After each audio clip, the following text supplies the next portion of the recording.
Kenapa kita ikut Imam Syafi'i dan imam yang lainnya? Karena mereka ulama yang diakui oleh semua para ulama yang ada, baik ulama yang hidup di masa mereka sampai sekarang, dari ilmunya, dari ibadatnya, dari keimanan ketakwaannya, dari kesolehannya, dari hubungan yang erat yang luar biasa yang mereka miliki antara mereka dengan Tuhannya Allah Subhanahu wa ta'ala. Jadi karena mereka pakar, karena mereka betul-betul memahami Al-Quran dan Sunnah, dan mereka betul-betul mengikuti Al-Quran dan Sunnah, dan mereka adalah betul-betul bertakwa kepada Allah Subhanahu wa ta'ala, berjalan di siratul mustaqim, maka fatwa-fatwa mereka kita amalkan dari apa yang mereka ambil dari Al-Quran dan Sunnah Nabi Agung Muhammad sallallahu alaihi wasallam. Bahkan sebagian mereka disebut oleh Nabi Muhammad jauh sebelum lahirnya mereka, seperti Imam Syafi'i. Sebelum datang Imam Syafi'i lahir kurang lebih tahun 150 Hijriah. Sebelum datang Imam Syafi'i, Rasulullah sudah sebut di masa hidup Nabi besar Muhammad. 150 tahun sebelum lahir Imam Syafi'i, Rasulullah sudah sebut di dalam sabdanya. Dan ulama sepakat bahwasanya yang dimaksud oleh Rasulullah itu adalah Imam Syafi'i. Rasulullah mengatakan alimu Quraisyin yamla tibaqul ardi ilman. Nanti akan muncul, akan keluar seorang alim dari suku Quraisy.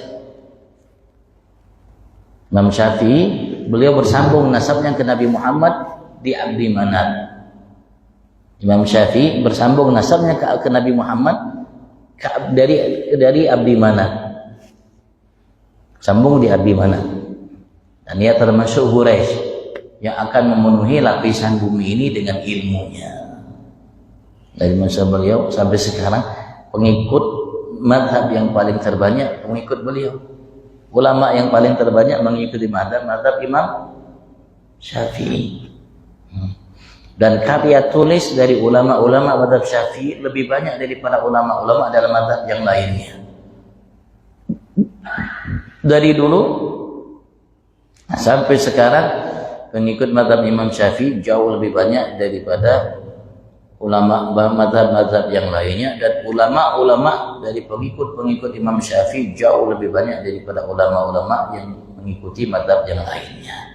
Termasuk kita, alhamdulillah, Indonesia dari Sabang sampai Merauke 90% lebih, kalau Bahari 100% pengikutnya Imam Syafi'i. Kalau Bahari 100, kalau sekarang mungkin sekitar 98%, 97% atau 99%. Nah, pengikut Imam Syafi'i Indonesia, seperti di Hadramut, para habaib semuanya yang di Hadramut memilih mengikuti Imam Syafi'i, karena yang bawa agama Islam di Indonesia ini dari Sabang sampai Merauke para habaib. Jadi Indonesia dari Sabang sampai Merauke mazhabnya Syafi'i.